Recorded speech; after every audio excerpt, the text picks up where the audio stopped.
Class 8 welcome to the class. बच्चों, पिछली video में हमने लेसन 20 अलंकार में केवल शब्दालंकार के 3 भेद के विषय में जाना था। आज हम अर्थालंकार के 4 भेद के विषय में जानेंगे। अर्थालंकार के भेद में पहला भेद है उपमा अलंकार। उपमा अलंकार कहाँ होता है बच्चों?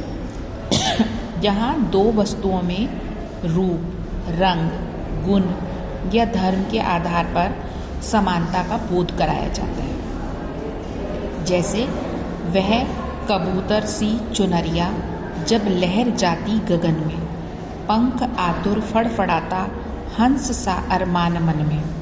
तो यहाँ पे आकाश में लहरती हुई या लहराती हुई चुनरिया को कैसा बताया है? कबूतर के जैसा। और दूसरी पंक्ति में मन के अरमान को हंस की तरह कहा गया है। उपमा अलंकार के 4 अंग होते हैं। पहला है उपमेय, यानी जिसकी उपमा दी जाती है। दूसरा है उपमान, यानी जिससे तुलना की जाती है या जिससे उपमा दी जाती है। तीसरा है साधारण धर्म, यानी वो वाला गुण या विशेषता जिसके कारण समानता दी गई है। चौथा है वाचक शब्द। इसका अर्थ है सा, सी, से, जैसा, के समान, सदृश, सदृश, यानी वो शब्द जिनके द्वारा उस तुलना को प्रदर्शित किया गया है या दिखाया गया। इसमें हम उदाहरण देखते हैं। हाय फूल सी कोमल बच्ची हुई राख की थी ढेरी, तो फूल के समान कोमल बच्ची। इसी तरह से अन्य एग्जाम्पल हैं। अर्थालंकार के अंतर्गत दूसरा भेद आता है रूपक अलंकार। बच्चों, जहाँ पर अत्यधिक समानता के कारण उपमेय में उपमान का अभेद आरोप कर दिया जाता है। फिर से, उपमेय में उपमान का अभेद आरोप, यानी दोनों को एक कर दिया जाता है। वहाँ पर कौन सा अलंकार होता है? रूपक अलंकार। उदाहरण देखिए, चरण कमल बंदौ हरिराई। यहाँ पे चरण, इसको अगर हम हिंदी करते हैं तो चरण रूपी कमल, यानी चरण किस रूप में? कमल रूप में। मैया मैं तो चंद्र खिलौना ले हूँ, चांद रूपी खिलौना। तीसरा है उत्प्रेक्षा अलंकार।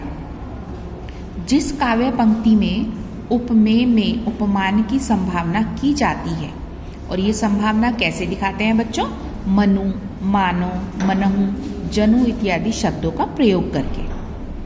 उस काल मानो क्रोध के तन कांपने उसका लगा, मानो हवा के जोर से सोता हुआ सागर जगा।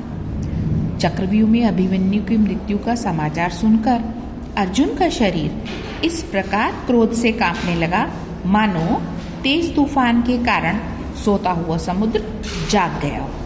तो यहाँ क्रोध में भरे हुए अर्जुन के शरीर में तूफान से युक्त समुद्र की संभावना बताई गई है। इसी तरह से अन्य एग्जाम्पल हैं। एंड लास्ट है अतिशयोक्ति अलंकार। बच्चों, अतिशयोक्ति अलंकार वहाँ होता है जिस काव्य पंक्ति में किसी वस्तु, पदार्थ या कथन का वर्णन लोक सीमा से बढ़ाकर प्रस्तुत किया जाता है। मतलब वास्तविकता में वैसा नहीं होता, उससे कहीं ज़्यादा बढ़ा चढ़ा के प्रस्तुत किया जाता है। तो वहाँ कौन सा अलंकार होता है? अतिशयोक्ति। उदाहरण देखिए, हनुमान की पूंछ में लगन न पाई आग, लंका सिगरी जल गई, गए निशाचर भाग। कि हनुमान की पूंछ जो लंका दहन का कारण था, ठीक है, तो आग लगने से, मतलब अभी पूंछ में आग ही नहीं लगी है और संपूर्ण लंका जल गई है और सारे निशाचर भाग गए हैं। तो पहले आग लगना जरूरी है और फिर निशाचर भागेंगे। अतः यहाँ पर कौन सा अलंकार है? अतिशयोक्ति अलंकार। तो बच्चों, हमने शब्दालंकार के अंतर्गत आने वाले और अर्थालंकार के अंतर्गत आने वाले सभी उदाहरणों के विषय में और अलंकारों के विषय में जाना है। आप इसको और अच्छे से पढ़िएगा। बाकी जब आप क्लास में आएंगे तो आपको सारा काम और भी कराया जाएगा। मिलते हैं आपसे नेक्स्ट वीडियो में। Till then, good bye.